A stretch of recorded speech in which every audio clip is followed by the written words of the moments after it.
Hello guys, welcome to our YouTube channel study with M. आज मैं आप सभी के लिए काफ़ी इंपॉर्टेंट वीडियो लेके आई हूं। तो देखिए, आगामी फॉरेस्ट गार्ड के एग्ज़ाम के रिगार्डिंग हमारे द्वारा forest guard special mock series start की गई है, जिसका पार्ट 20 आज मैं आप सभी के लिए लेके आई हूं। ये जो मॉक सीरीज़ है ये आपको डेली प्रोवाइड कराई जा रही है, जो कि आपके आगामी फॉरेस्ट गार्ड के एग्ज़ाम के लिए इंपॉर्टेंट है। साथ ही साथ अदर उत्तराखंड एग्ज़ाम के लिए भी ये मॉक सीरीज़ इंपॉर्टेंट रहने वाली है। तो आप सभी लोग हमारी सीरीज़ में स्टार्टिंग से लेकर एंड तक बने रहें। इस सीरीज में हमारे द्वारा करंट के क्वेश्चंस भी इंक्लूड किए गए हैं, ताकि करंट अफेयर्स भी आपके इसी मॉक सीरीज से ही कवर हो जाए। साथ ही साथ हिंदी भी इसी सीरीज में ही मेंशन कर दी गई है। तो आप सभी लोग हमारी इस सीरीज को एंड तक जरूर फॉलो कीजिएगा। तो चलिए आज के इस मॉक सीरीज को स्टार्ट करते हैं। स्टार्ट करने से पहले जिन लोगों ने अभी तक हमारी YouTube channel study with M को सब्सक्राइब नहीं किया है वो सब्सक्राइब कर लें। साथ ही साथ बगल में जो बेल आइकन दिख रहा है इसे भी प्रेस कर लें, ताकि हम कोई भी वीडियो डालते हैं तो उसका नोटिफिकेशन आपके पास जल्द से जल्द पहुंच जाए। आप सभी लोग हमारे टेलीग्राम चैनल को भी ज्वाइन कर सकते हैं। अराउंड 6.4 के यहाँ पे ग्रुप मेंबर्स हो चुके हैं। सुबह 10 बजे और शाम 8 बजे यहाँ पे क्विज का आयोजन भी कराया जाता है। इसके अलावा अदर इंपॉर्टेंट अपडेट्स PDF यहीं पे शेयर की जाती है। लिंक आपको इसका डिस्क्रिप्शन बॉक्स में मिल जाएगा। बढ़ते हैं आज की वीडियो की ओर। इस सीरीज का पहला क्वेश्चन है, राज्य के किस जिले की शिक्षिका श्वेता बिष्ट को काव्य रत्न सम्मान से सम्मानित किया गया है? तो देखिए, राज्य के पौड़ी गढ़वाल जिले की शिक्षिका हैं श्वेता बिष्ट, जिनको काव्य रत्न सम्मान से सम्मानित किया गया है। तो ऑप्शन फर्स्ट इस क्वेश्चन का करेक्ट आंसर है। देखिए, श्वेता बिष्ट को यह सम्मान इसलिए दिया गया है क्योंकि इन्होंने ऐसे साहित्य का सृजन किया है जो समसामयिक विषयों पर आधारित है, और यह लोगों में जन जागरूकता फैलाने में काफी कार्य कर रही है। अगला क्वेश्चन है, राज्य में कफनी ग्लेशियर कहाँ स्थित है? देखिए, राज्य में कफनी ग्लेशियर स्थित है आपके किस जनपद में? बागेश्वर जनपद में। ऑप्शन फर्स्ट इस क्वेश्चन का करेक्ट आंसर है। देखिए, कफनी ग्लेशियर तक पहुंचने के लिए एक नए मार्ग की खोज हुई है, इसलिए कफनी ग्लेशियर जो है ये काफ़ी चर्चा में है। और देखिए, कोलकाता से आए जो ट्रैकर थे, इन्होंने कफनी ग्लेशियर के नए मार्ग की खोज की है। यानी कोलकाता से आए ट्रैकरों के एक दल ने कफनी ग्लेशियर के नए मार्ग की खोज करने में सफलता प्राप्त की है, और ट्रैकरों ने झूनी से सरमोल टॉप नंदाकुंड होते हुए कफनी यात्रा की। इससे पहले किसी भी ट्रैकिंग दल ने इस मार्ग की यात्रा नहीं की है। तो यहाँ पर कफनी ग्लेशियर तक पहुँचने के लिए एक नए मार्ग की खोज की गई है, तो इसलिए कफनी ग्लेशियर चर्चा में है। तो आपसे पूछा जा सकता है कि राज्य में कफनी ग्लेशियर कहाँ पर किस जनपद में स्थित है? तो आपका राइट आंसर हो जाएगा बागेश्वर जनपद में। अगला क्वेश्चन है, सरस्वती पत्रिका का प्रकाशन किस वर्ष आरंभ किया गया? देखिए, सरस्वती पत्रिका जो है इसका प्रकाशन आरंभ किया गया वर्ष 1900 ईस्वी में। ऑप्शन सेकंड इस क्वेश्चन का राइट आंसर है। देखिए, सरस्वती हिंदी साहित्य की प्रसिद्ध रूप गुण संपन्न प्रतिनिधि पत्रिका थी, और इस पत्रिका का प्रकाशन इंडियन प्रेस प्रयाग से वर्ष 1900 ईस्वी में हुआ। इसका जो प्रकाशन है ये कहाँ से प्रारंभ हुआ? इंडियन प्रेस प्रयाग से इसका जो प्रकाशन है ये वर्ष 1900 ईस्वी के जनवरी माह में प्रारंभ हुआ, और इस पत्र के संपादक वर्ष 1903 में कौन बने? महावीर प्रसाद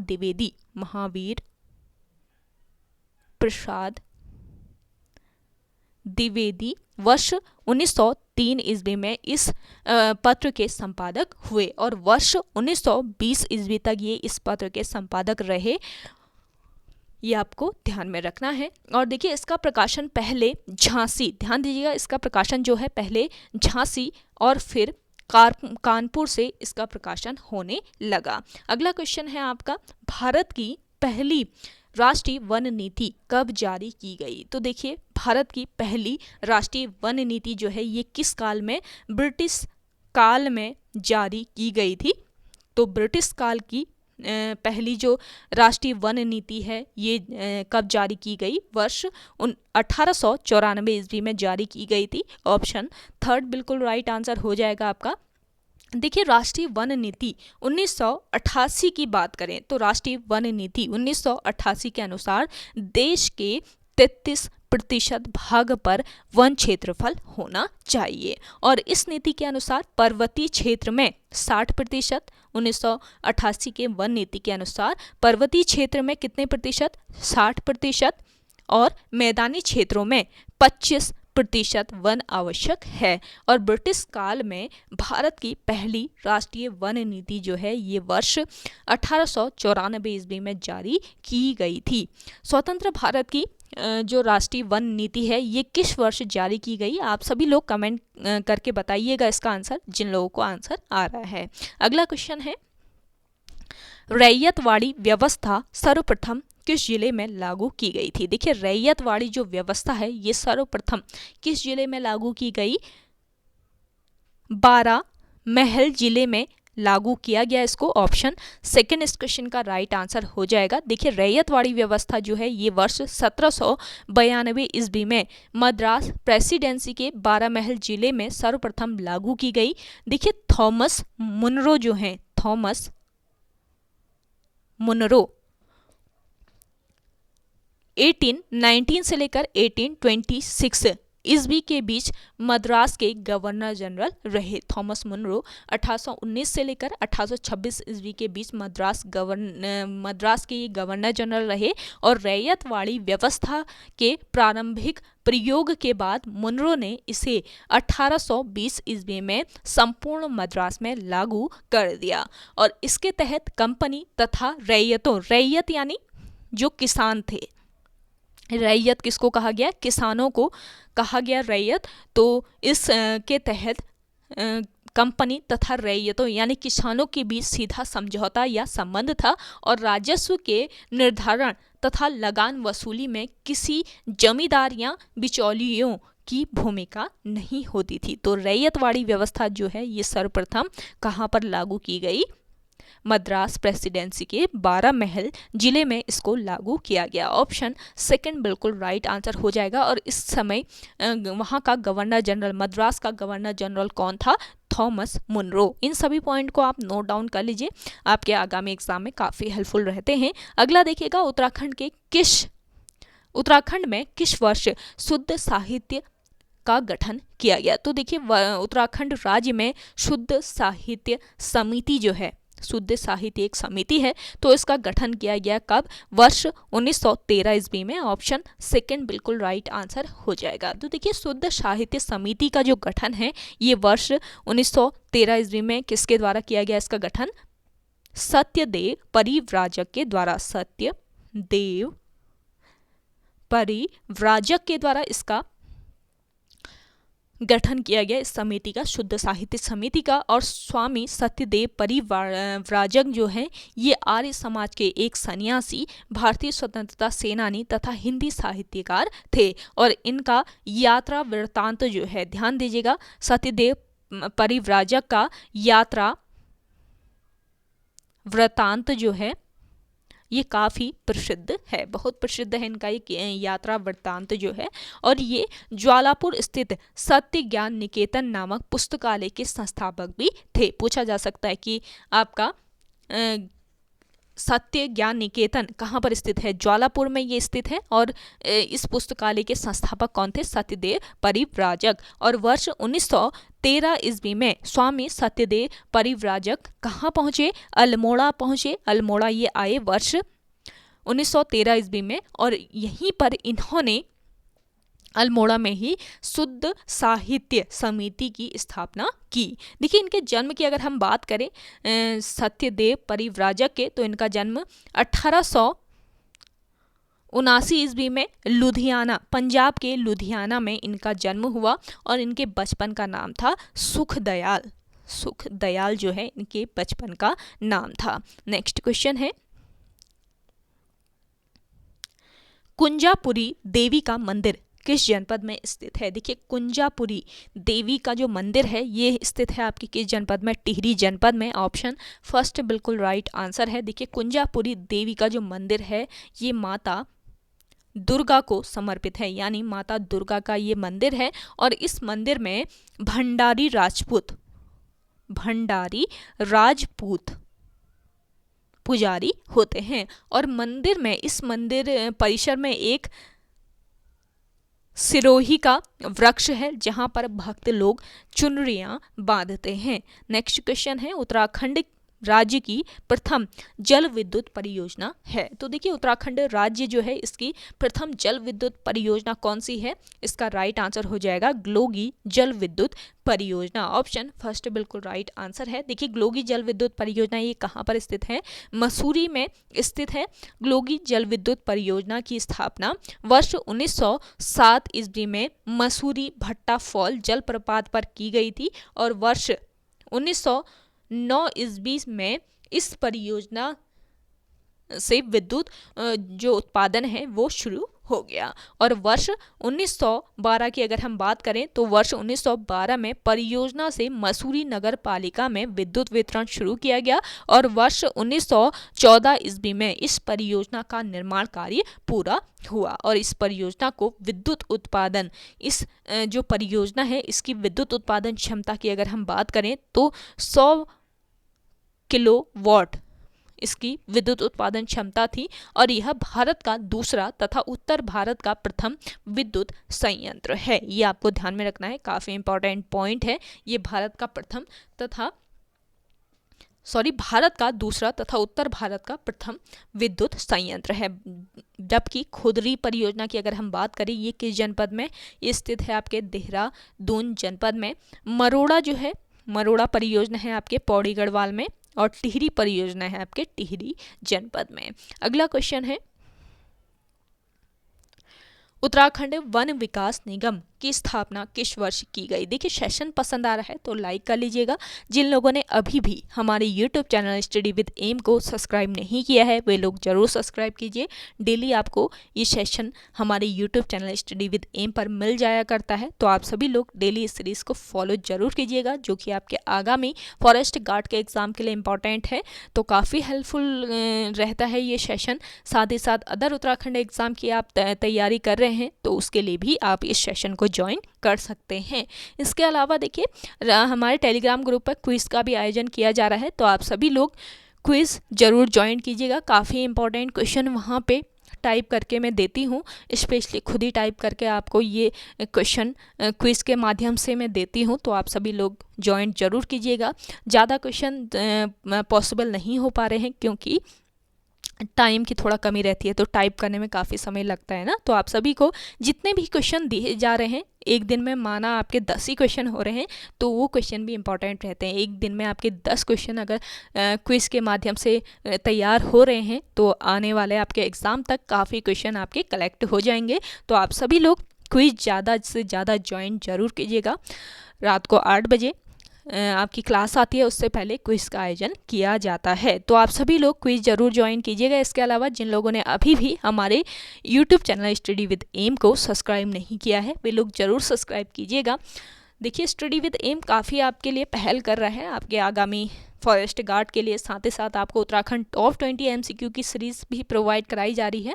आजकल आ नहीं पा रही है लेकिन कल से आपकी कंटिन्यू वो सीरीज़ रात को 8 बजे आएगी। ये वाली सीरीज़ जो है उत्तराखंड फॉरेस्ट गार्ड की, ये आपको 6 बजे प्रोवाइड की जाएगी। तो कल से 6 बजे इस क्लास को आप ज्वाइन कीजिएगा और रात को 8 बजे आपके टॉप 20 MCQ वाली सीरीज़। तो इसके अलावा सुबह 10 बजे आपको उत्तराखंड वन लाइनर प्रोवाइड कराई जा रही है जो कि आपके GK GS से रिलेटेड होती है, तो आप उसको भी ज्वाइन कर सकते हैं जो कि काफ़ी हेल्पफुल है आपके आगामी सभी एग्ज़ाम के लिए। अगला क्वेश्चन है आपका, उत्तराखंड वन विकास निगम की जो स्थापना है वो किस वर्ष की गई है, ये बताना है आपको। जिन लोगों को आंसर आ रहा है आप सभी लोग कमेंट कीजिए कमेंट सेक्शन में, ज़्यादा से ज़्यादा लोग कमेंट कीजिए। मुश्किल से 3-4 कमेंट आ रहे हैं डेली के क्लास में, तो ज़्यादा से ज़्यादा लोग, डेली मैं आपके कमेंट को रीड कर रही हूँ, तो आप सभी लोग कमेंट ज़्यादा से ज़्यादा कीजिएगा। आज की ये क्लास आपको कैसी लग रही है, ज़्यादा से ज़्यादा आपको सपोर्ट करना है स्टडी विद एम को।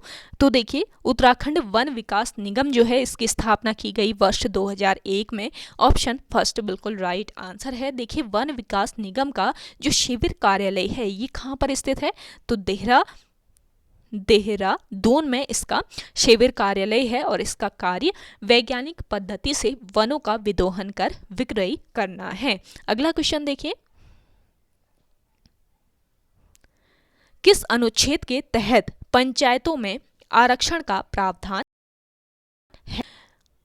पंचायती राज से संबंधित एक क्वेश्चन है, इसको भी जरूर ध्यान रखिएगा, काफी महत्वपूर्ण रहता है आपके आगामी एग्जाम के लिए। तो कौन सा ये अनुच्छेद है जिसके तहत पंचायतों में आरक्षण का प्रावधान किया गया है? ये है आपका अनुच्छेद 243 डी। ऑप्शन फोर्थ बिल्कुल राइट आंसर है। देखिए, भारत में पंचायती राज की बात करें तो इसका प्रारंभ कहाँ से हुआ, कब हुआ, ये ध्यान रखना बहुत जरूरी है आपको। तो भारत में पंचायती राज का प्रारंभ वर्ष 1959 ईस्वी में राजस्थान के नागौर जिले में हुआ। राजस्थान राज्य के नागौर जिले से इसका प्रारंभ हुआ। और 73वां जो संविधान संशोधन है, 73वां संविधान संशोधन 1993 के तहत पंचायती राज को संवैधानिक दर्जा दिया गया है। पूछा जा सकता है कि बताइए किस संविधान संशोधन के अंतर्गत पंचायती राज को संवैधानिक दर्जा दिया गया है। मोस्ट इंपॉर्टेंट ये पॉइंट है, हो सके तो आप इसको नोट डाउन कर लीजिए। तो आपका 73वां जो संविधान संशोधन है, इसके तहत 73वां संविधान संशोधन 1993 के तहत पंचायती राज को संवैधानिक दर्जा दिया गया है। और संविधान की 11वीं अनुसूची पंचायती राज से संबंधित है। संविधान की जो कौन सी अनुसूची, 11वीं अनुसूची संबंधित है पंचायती राज से। और वर्ष 1994 ईस्वी में पंचायती राज जो है इस संवैधानिक निकाय के रूप में लागू हुआ। अगला क्वेश्चन है आपका, एक काफी इंपॉर्टेंट पॉइंट आपको यहाँ पे बताए जा रहे हैं, तो आप इनको नोट डाउन जरूर कीजिएगा। आपको हर क्वेश्चन के साथ उसका डिटेल जो पॉइंट्स है वो आपको मिल रहे हैं। तो आप सभी लोग इस क्लास में एंड तक बने रहिएगा और कॉपी पेन लेके ज़रूर बैठा कीजिए। जी, कितने लोगों ने आज के जो क्लास है इससे नोट्स बनाए हैं या पॉइंट आपने नोट किए हैं, आप कमेंट सेक्शन में कमेंट करके बताइएगा कितने लोग विद डिटेल फॉलो कर रहे हैं हमारे इस क्लास को। अगला देखिएगा, उत्तराखंड का वेद व्यास किसे कहा जाता है? उत्तराखंड का वेद व्यास कहा जाता है किसको? यशोधर मठवाल को। ऑप्शन थर्ड बिल्कुल राइट आंसर हो जाएगा। देखिए, यशोधर मठवाल जो हैं, इनका जन्म कब हुआ? वर्ष 1939 ईस्वी को अल्मोड़ा जनपद के नौला ग्राम में इनका जन्म हुआ।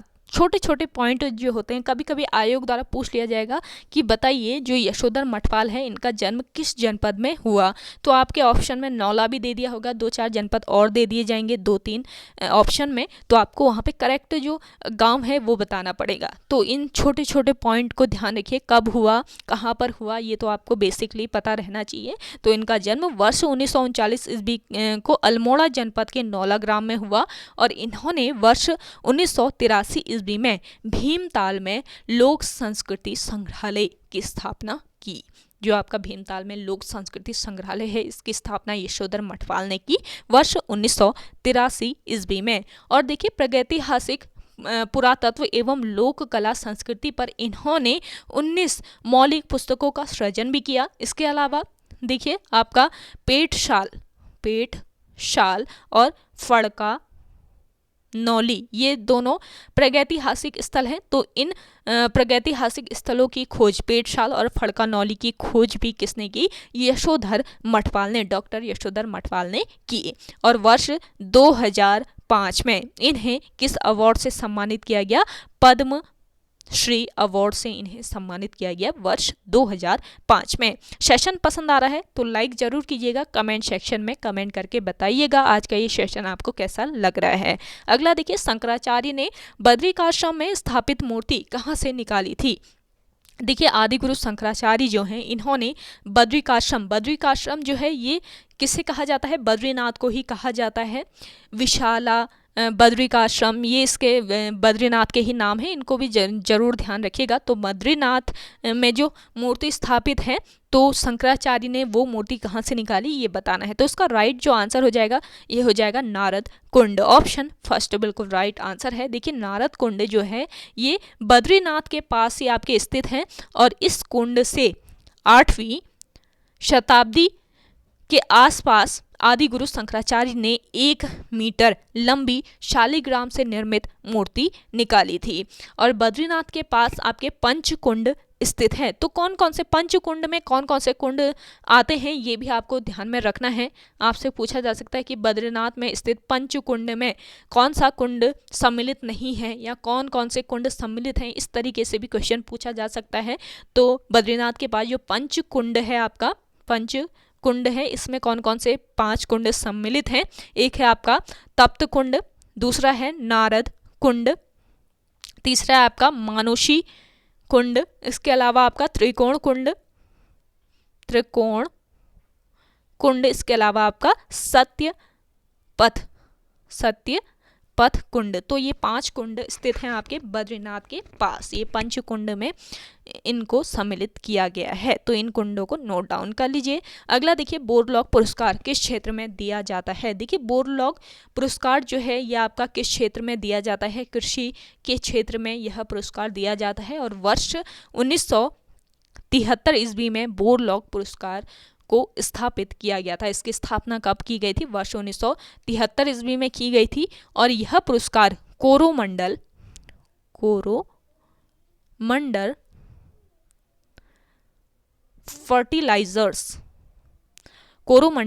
फर्टिलाइजर्स द्वारा कृषि के क्षेत्र में विशेष योगदान के लिए प्रदान किया जाता है। किसके द्वारा दिया जाता है यह सम्मान, ये भी आपको पता रहना चाहिए। जो बोरलॉग सम्मान है ये कोरोमंडल फर्टिलाइजर्स के द्वारा सम्मानित किया जाता है। किस क्षेत्र में इसको दिया जाता है, कृषि के क्षेत्र में। अगला देखिए विश्व मौसम विज्ञान संगठन की स्थापना कब हुई थी। देखिए विश्व मौसम विज्ञान संगठन जो है इसकी स्थापना की गई वर्ष 1951 ईस्वी में। ऑप्शन सेकंड बिल्कुल राइट आंसर हो जाएगा। विश्व मौसम विज्ञान संगठन यानी WMO इसकी स्थापना वर्ष 1951 ईस्वी में हुई। मुख्यालय कहाँ पर स्थित है, जेनेवा स्विट्जरलैंड में इसका मुख्यालय है। और इसका उद्देश्य मौसम के अध्ययन में विकसित विधियों का प्रयोग करना एवं मौसम पर सूचना के सामान्य प्रतिमान स्थापित करना है। अगला क्वेश्चन देखिएगा,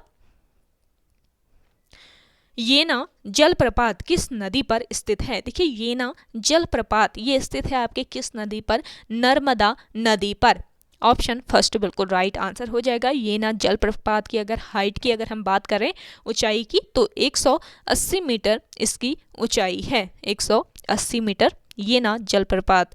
कहीं कहीं पर 183 भी दिया है। तो ऑप्शन के हिसाब से आप सभी लोग करेक्ट कर लीजिएगा और आप कमेंट करके बताइएगा कि येना जलप्रपात जो है ये किस राज्य में स्थित है। अगला देखिएगा, ऐतिहासिक रूप में वर्तमान बागेश्वर क्षेत्र को क्या कहा जाता था। देखिए ऐतिहासिक रूप में वर्तमान जो बागेश्वर क्षेत्र है इसको कहा जाता था क्या, दानपुर। ऑप्शन फर्स्ट बिल्कुल करेक्ट आंसर है आपका, दानपुर कहा जाता था ऐतिहासिक रूप में वर्तमान बागेश्वर क्षेत्र को। देखिए बागेश्वर को शिव की नाभि के रूप में जाना जाता है और भगवान शिव के कारण बागेश्वर को तीर्थराज भी कहा जाता है।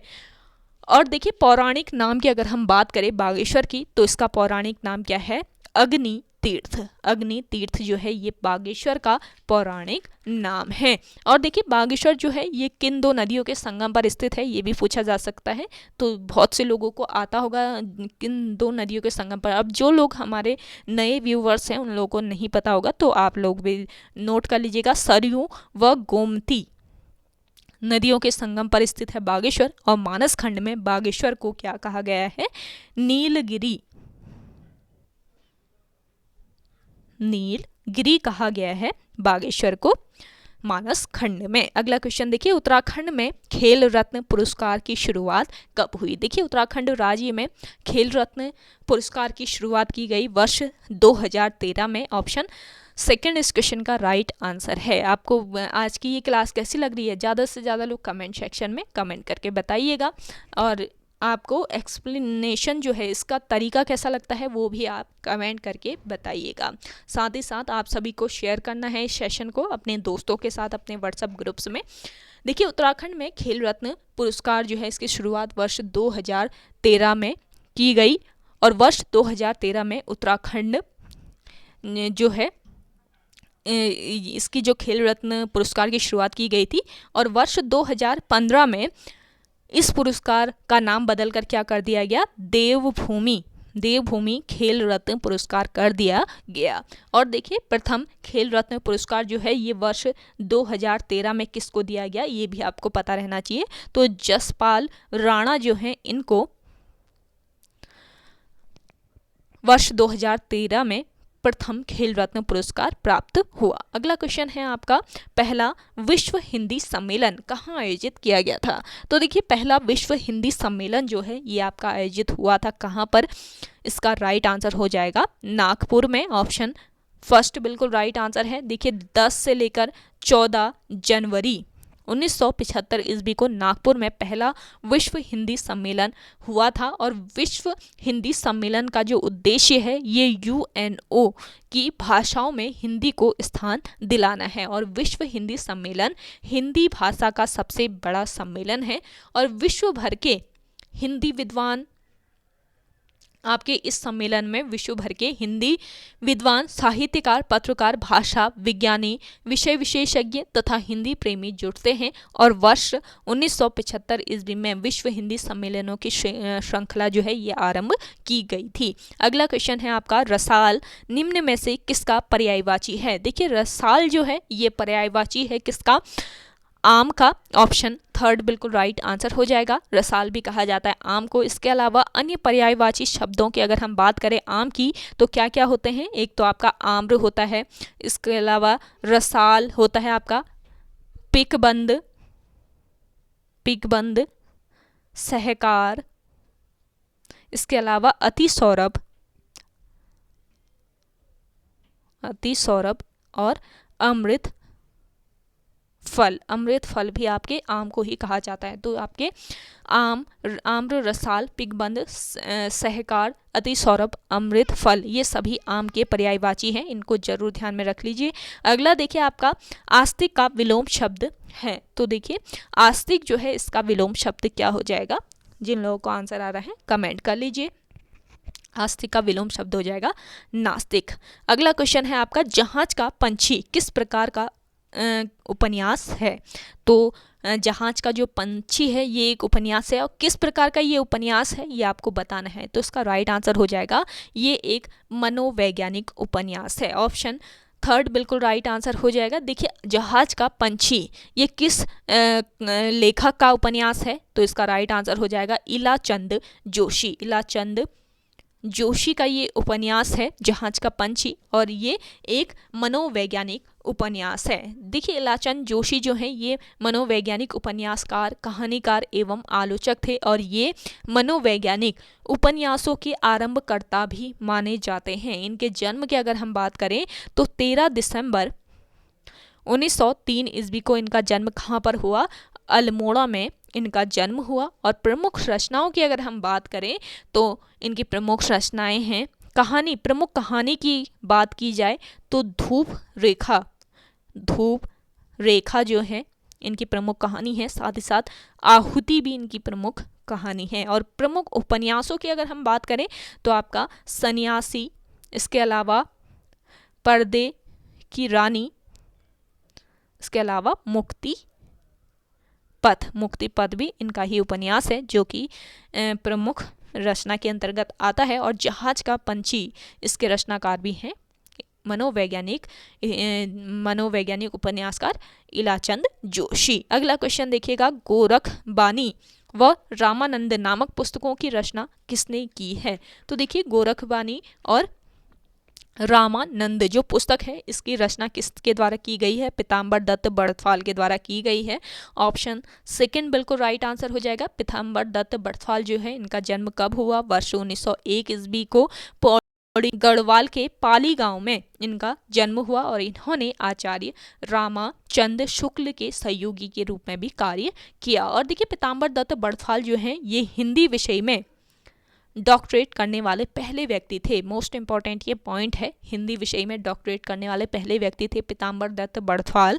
और इनका शोध ग्रंथ का विषय क्या था? द निर्गुण school of Hindi poetry. Note कर लीजिएगा, द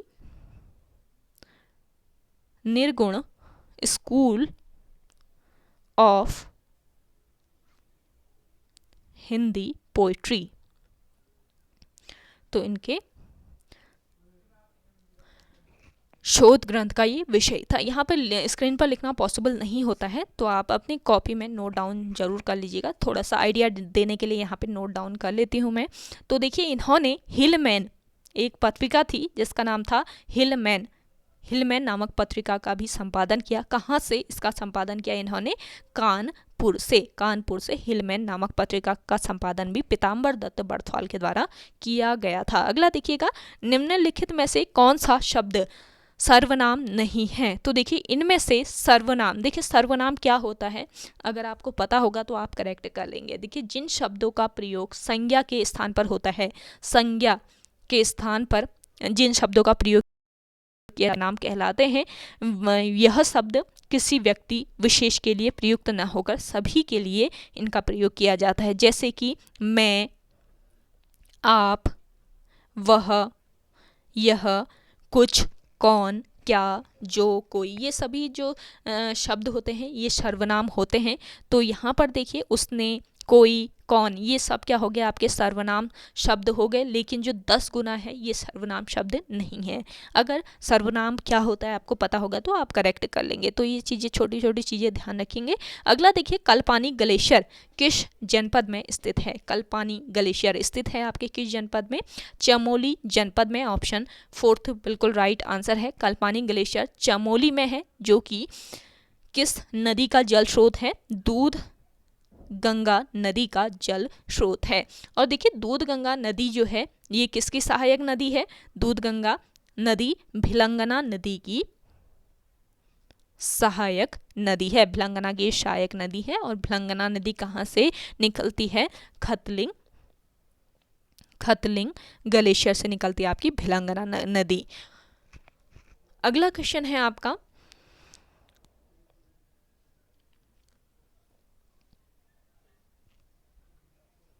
गुरुकुल कांगड़ी विश्वविद्यालय के संस्थापक कौन है? देखिए गुरुकुल कांगड़ी विश्वविद्यालय जो है इसके संस्थापक हैं स्वामी श्रद्धानंद। ऑप्शन 2 बिल्कुल राइट आंसर हो जाएगा आपका। देखिए गुरुकुल कांगड़ी विश्वविद्यालय कहाँ पर, किस जनपद में? हरिद्वार जनपद में ये स्थित है। और इसकी स्थापना की बात करें तो वर्ष 1900 ईस्वी में पंजाब में इसकी स्थापना हुई। पंजाब में इसकी स्थापना वर्ष 1900 ईस्वी में हुई और इससे 2 मार्च 1902 को हरिद्वार स्थानांतरित किया गया। और वर्ष 1962 की बात करें तो इसे वर्ष 1962 में विश्वविद्यालय का दर्जा दिया गया गुरुकुल कांगड़ी विश्वविद्यालय को। सारे पॉइंट जो हैं काफ़ी महत्वपूर्ण रहते हैं, तो आप सभी लोग नोट डाउन कीजिएगा। नेक्स्ट क्वेश्चन है आपका, पृथ्वी के वायुमंडल का सर्वाधिक घनत्व कहाँ पर होता है? देखिए पृथ्वी के वायुमंडल का जो सर्वाधिक घनत्व है ये आपके कहाँ पर, किस मंडल में? क्षोभ मंडल में होता है। अगला क्वेश्चन है, वह महासागर कौन सा है जिसके तल का क्षेत्र सर्वाधिक है? देखिए पिछले मुझे लगता है 1-2 दिन पहले की सीरीज यहाँ से रिपीट हो गए हैं ये क्वेश्चन। तो जो लोग नए हैं वो लोग देख सकते हैं। वह महासागर कौन सा है जिसके तल का क्षेत्र सर्वाधिक है? ये है आपका कौन सा महासागर? प्रशांत महासागर। ऑप्शन 4 तो बिल्कुल राइट आंसर है आपका। अगला क्वेश्चन है, एक ऑपरेटिंग सिस्टम का हिस्सा जो स्थायी रूप से मुख्य मेमोरी में रहता है तो ये क्या कहलाता है? ये कहलाता है आपका क्या? कर्नल कहलाता है। ऑप्शन 3 बिल्कुल राइट आंसर है। अगला देखिए, राष्ट्रीय उत्पादकता परिषद की स्थापना किस वर्ष हुई? देखिए राष्ट्रीय उत्पादकता परिषद जो है इसकी स्थापना की गई थी किस वर्ष? वर्ष 1958 ईस्वी में। वर्ष 1958 ईस्वी में इसकी स्थापना हुई। ऑप्शन 4 तो बिल्कुल राइट आंसर है। राष्ट्रीय उत्पादकता परिषद यानी एनपीसी एक स्वायत्त निकाय है जिसकी स्थापना 1958 ईस्वी में उद्योगों की उत्पादकता में वृद्धि करने के उद्देश्य से की गई थी और यह उत्पादकता बढ़ाने के लिए आधुनिक विधि एवं तकनीकों का उपयोग कर उत्पादन संबंधी जागरूकता को पैदा करने का ये प्रयास करता है। तो ये चीज़ें ध्यान रखेंगे। अगला क्वेश्चन है आपका, एक इकाई के रूप में माने जाने वाले संबंधित रिकॉर्ड की संख्या को क्या कहा जाता है। देखिए, एक इकाई के रूप में माने जाने वाले जो संबंधित रिकॉर्ड जो होते हैं इनकी संख्या को क्या कहा जाता है, फाइल्स कहा जाता है। ऑप्शन सेकंड बिल्कुल राइट आंसर हो जाएगा। तो ओके गाइस, आज के इस सेशन में इतना ही। आई होप आपको आज का ये सेशन पसंद आया होगा।